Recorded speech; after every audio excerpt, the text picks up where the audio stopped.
wabonye iki sihemba? Isi hemba zero. Umubiri w'isi n'ubusa, amafaranga n'ubusa, ubutunzi n'ubusa. Nabuno bugangi twishimira, navyo nyene n'ubusa. Enda kubwira ikintu mon frère. Nimba amafaranga yaraguhenze ukamfata nabi muri kijya gihe, wari ukomeye. Uwayo mafaranga yawe ari henga za gutabara.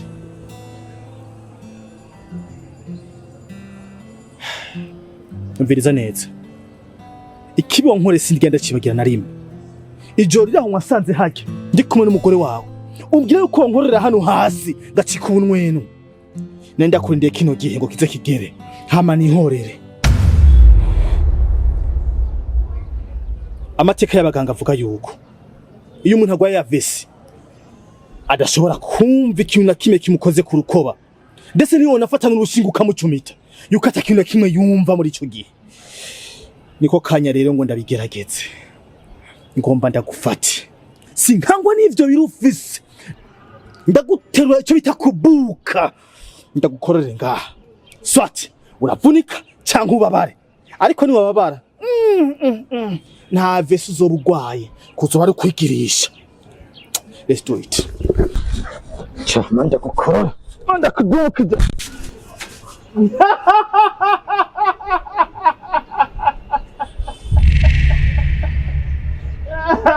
Kubera uratinya kuduro.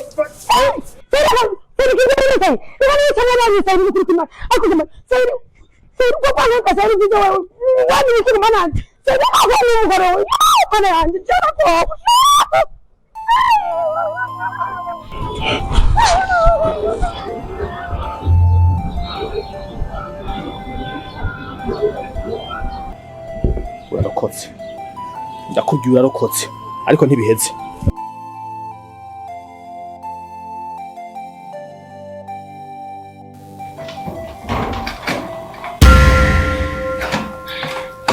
Ako gasahi. Se uzoguma kuzongura mu mutima gasahiri n'ukuri kwima. Sahiri wewe iyo nziko yakazikira wewe ufise mana yanje. Sahiri gombe uca mwene wanyu gasahi. Jana we ndakubwiye ko nshaka kumwica. Ubundi ari kunzi ukabaza neza. Ukuntu byaratanguye. Je mvuye mu cyumba nariko ndicatingira nko bisanzwe. Ndamusanza agomba yiyahure ngaha. None ndamutabare uca urintukira. Sahiri. Umuntu agwaye yarapesi. Atanyagaza amaboko. Niyo uvuga ko yagomba yiyahure. Sahiri witwa nakubonye umufasha. Wamuteruye Sahiri. Nakora mpima ibiro. Wangu umunzani uri he? None gatandi kumupima ibiro bisaba ibintu by'iminzana ndamupima n'amaboko. None baguma byuha kandi agwaye aya mata mugwa mumuha. Je nakona mupima nta kindi. Ndakwinginze mwana wanje uhinduke. Ntumfate nabi tanti. Ndakwinginze uhinduke wa mutima w'igikoko. Ntazi wawukuye. Cyo mu masengesho basi. Ariko ufise ingorane nyabaki. Ngira ikiwe bagukoreye. Gushika yawe ushaka kumukora kuri etaje. Kumbe hariho n'umusi namusanga yicaye haje. Mbona afise amaraba aguye mu kofe yiwawe.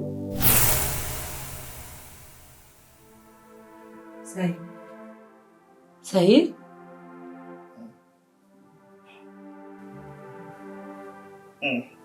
Be good.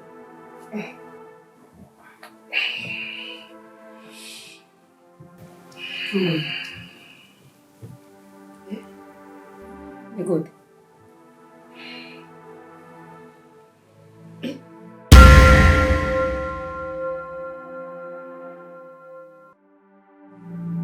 Sahir. Ibi ni biki?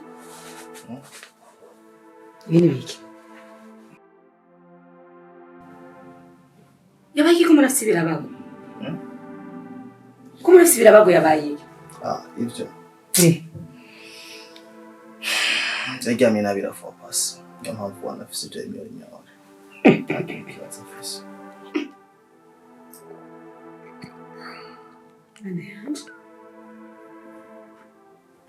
Sahir aryamye nabi. Agira ibirago no ku maboko. None ntuzi ko agwaye yapfe. Erega iyo aryamye kuboko aryamye ku kuboko ni nasakuye. Mana yanje. Sahir cyangwa umusega wenyene ngaha. Ndamuta wenyene? Eh. Ndamuta wenyene nagiye he gutandi. usanzwe jendi gishomeri kuva kwa mbere gushika kwa Mungu nirirwa ngaha nta kandi kazi mfise kiretse kugwazuye ubu ni rero nkazibe waza ikindi nkora ndaba nagashaka akasi nikara kiwiwe ubu mbere habura gato mpindure n'idini ndakuje nuzanirongera n'agaceri n'umuzubazi bana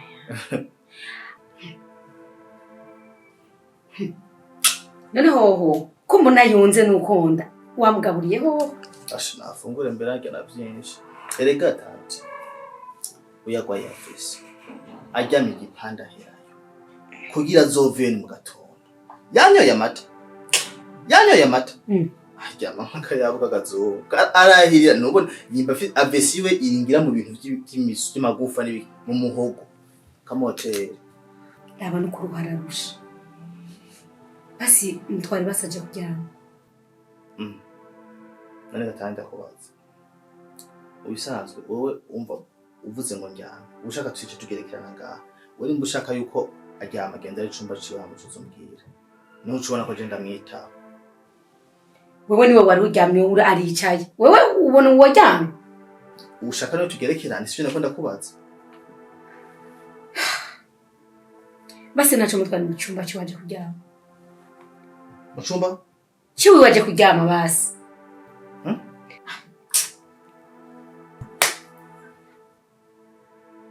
sawa ntacu mazi ugende kwa iguru kumbwira ngo ndamufata nabi jya mu cumba ciwe hamanza ukuntu kimeze hamubone kuza kumbye niho ucubona ko je namufata neza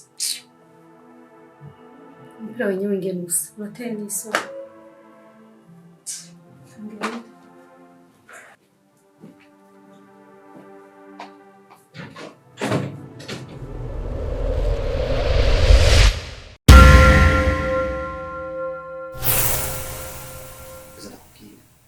wihende banakubaze basi unabidi ukwiye kufita amaswira bisukume ngo uzofeje wihende ubikore ugahire ukavuga ko ndanagukubita umenye neza ni kimwe muri bibiri arava ngaha sari makofi nagutabagiye ndagukatakata n'inzembe bese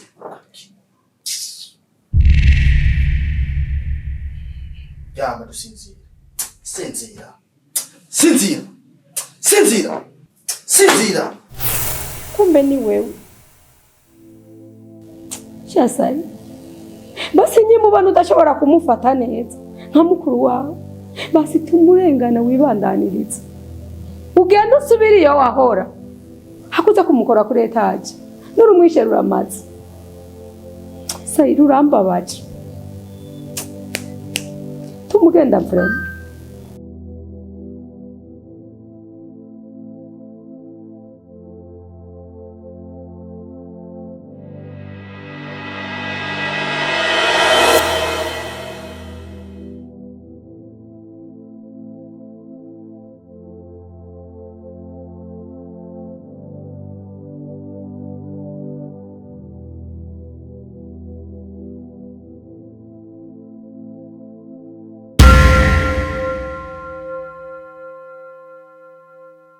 Mukazana wacu n'amahoro meza. Yego n'amahoro namwe ni sawa. Ni mahoro na twebwe. Aha rero ikitugenza nukuri ni ikintu kitoroshe kandi gikomeye. Tuzanywe no kugira ngo tuyage ivyerekeye wewe na Mungu yupo. Urazi neza yuko igihe mwubaka imbere y'amategeko niwe mugabo mwubakanye nk'uko vyama vyashitse ntazibana zidakubitana amahembe byaragoranye gatoya hanyuma umwaje ukwiwe ariko rero ico utamenye mu nyuma Mungu yupo yasigaranye igisebe kinini cyane kuva kera yamye yipfuza kuronka umwana hanyuma ntibyashotse bikuye mugabo kuri wewe yari yamenye ko ufise inda yiwe naho mwashwaye byo birashika uwe yaragukunda mugabo kandi agashaka n'umwana wiwe. Ubu rero ikintu kituzanye kandi arico gikomeye, garura agatima wibuke urya ko mwaba ari we mugabo yagucinje kandi utazopfa umwibagiye, naho urupfu ruza mwene uwo ntumwibagira. Ubu rero naho mwashwanye wiyumviye cane cane ejo ntuze wumve inkuru mbivuga ngo Mungu yupo yapfuye kubera ishari ibishavu yagize ko kubura uwo bubakanye n'umwana wiwe. Wewe rero uri umuvyeyi, ubu urabona uwo mwana kandi aho uri ngira ngo umerewe neza, ariko nta mahoro uzogira uzi yuko umugabo yaguciye ince ariko arapfa rubi, cane cane ku kintu nawe ushobora kumugarukirako, ni ukuvuga kagaruka kumuraba karaba uko yifashe mugasubiza hamwe, cane cane gikuru ukamwereka n'ikibondo ciwe mwavyaranye, kuko ivyo ndazi neza vyomukiza yaba ingwara yose yoba afise, cane cane agahinda ko kukubona no kubona umwana wiwe. Ivyo nivyo bikuru tuje kugusaba ngo uvyihweze, hanyuma uraba ukuntu wabishira mu ngiro. Muta, nukuri urabizi neza ko ndabubaha kuhera kiriya gihe gushikana n'ubu ndacabubaha, ariko ivyo bintu sinibaza ko bikunda. Urazi impamvu bidakunda? Mungu yupo ntiyigeze ashaka kumenya umwana wiwe. Ubu uriko uzumbwira yuko yagwaye kandi ari kubera umwana wiwe atamubona n'umugore wiwe, igihe anahanze ansohora atazi yoncanja yarandungitse, yarafise aho andungitse gamuta. Iyaba uwundi yari kunzigama kubera nari mfise ico ndamufitiye. None ubu yocaza umwana afise imyaka ingana kuri aho, yocaza ngo numpe ngo ndagwaye ngo ndagize iki? Oya, ntazigera abonana n'umwana wanje, ntiyigeze ashaka kumumenya. Noneho muta, ubu je mfise urugo kandi mu rugo rwanje bimeze neza, n'umwana abayeho neza, nanje mbayeho neza. Nta kuntu yogumana n'ubuzima bwiwe n'ubwo arimwo bwose, je nanje nkaguma mu buzima bwanje. Ariko gamwana muka numvirije ibyo mwayaze na sobukwe bisubiye kuntera agahinda kenshi. Wiyumvire uri umuvyeyi, wishire mu kibanza ciwe, wishire mu kibanza canje. Ego ibyabaye ndakwinginze uvyirengagize, nivyo mwana uvyirengagize. Kirya kibondo cacu canyu ni rwanje. Erega burya ugataza uti ntazigera abona se, amaraso n'amaraso. Burya urya naho yomukunda gute ntazomukunda nkuko atari amaraso yiwe, ndakubwira. Urumva kandi ikindi naco, uzoba uri kugirira nabi Mungu yupo, uzoba uri kugirira nabi na kirya kibondo. Vyinshi yoronse kwa se ntazobironka mu gahinda. Burya girira neza ikibondo cawe arico rwanje. Itunga rya ibyo se yarondeye Mungu yupo afise nivyo urya mwana. Kumutera agahinda rero, nuzoba uteye agahinda Mungu yupo, nuzoba uteye agahinda jewe, uzoba uteye agahinda na kirya kibondo wavyara.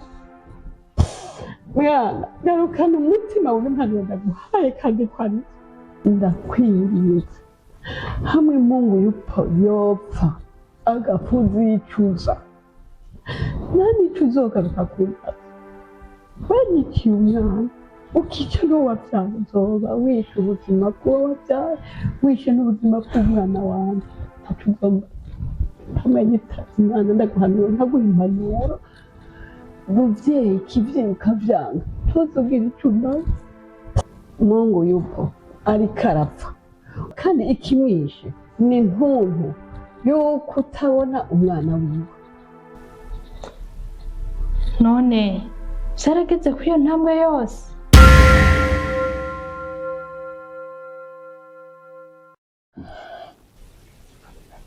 Mwana wanje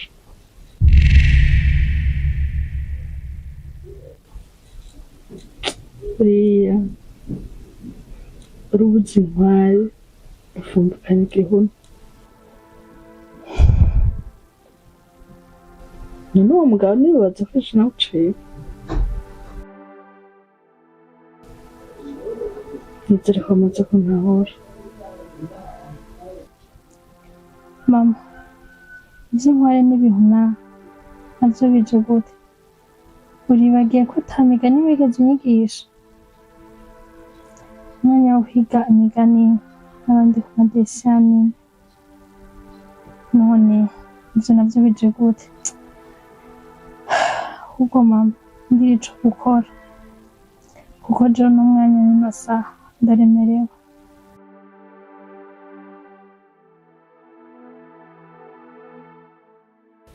Genda ubone na se urya mwana.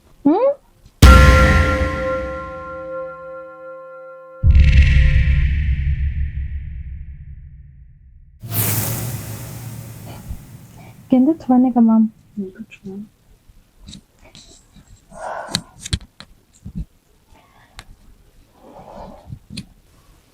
Harya nashaka umwana abagabo nturabatahura. Harya ashaka wewe ntiwambwiye yuko se umwana yaje kuraba muhira? Harya rero ndakubwira ashaka umwana. Aha bakaba bantabutse ashaka wewe mama w'umwana. Rero koresha umwanya ukoresha ubwenge kubera ashaka kugenda mu bana. Mama, umbwira amakuru numva ngo umwanya n'umwanya nashobora gupfa. Erega agwaye abese yari kurya munsi muhira ndamubwiye yuko ata mwana wanje nzomwereka, kandi nategerezwa kumubwira ko nari mbabaye.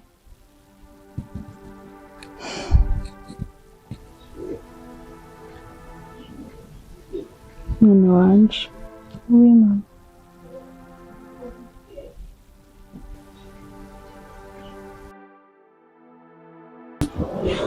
kuri gutura nkubwira ndakubwira ikintu, reka gukinisha amarangamutima ya Mungu yupo. Mu bisanzwe sishaka ko ukora yerera ngo amaraso yiwe azoguharugure ku mwana wanje. Mbega buriya bibaza ko aramutse apfuye we wibaza ko umwana we bamubwira iki? Ampulisi byaba bivuye kuri wewe uzomusigurira iki? Ce rero nka mama wawe ndakugiriye inama mwumvirize umukobwa akuze. Iyo rero ntuyikore kuko bizokugarukako mu nyuma kandi bizoguteranya n'umwana wawe akuze. Wantegereye neza nico nagomba guherezako ugifata nkama niko mu kirundi bakivuga. Umviriza, nutagenda mu bandi ejo uzogaruka wicuza, kandi umwana wawe azokuvako uzobura imbwa n'imbwebwe, ubura umugabo, ubura umwana. Rero nk'umuvyeyi nakuboneye izuba, ndakubwiye ngo genda mubane n'urya mugabo. ngende tubane. Yego cane, genda mubane, amaraso yiwe ntazogukwegera, kandi n'urya mwana ntazokwanira ubusa, ko niyakura azobikubaza.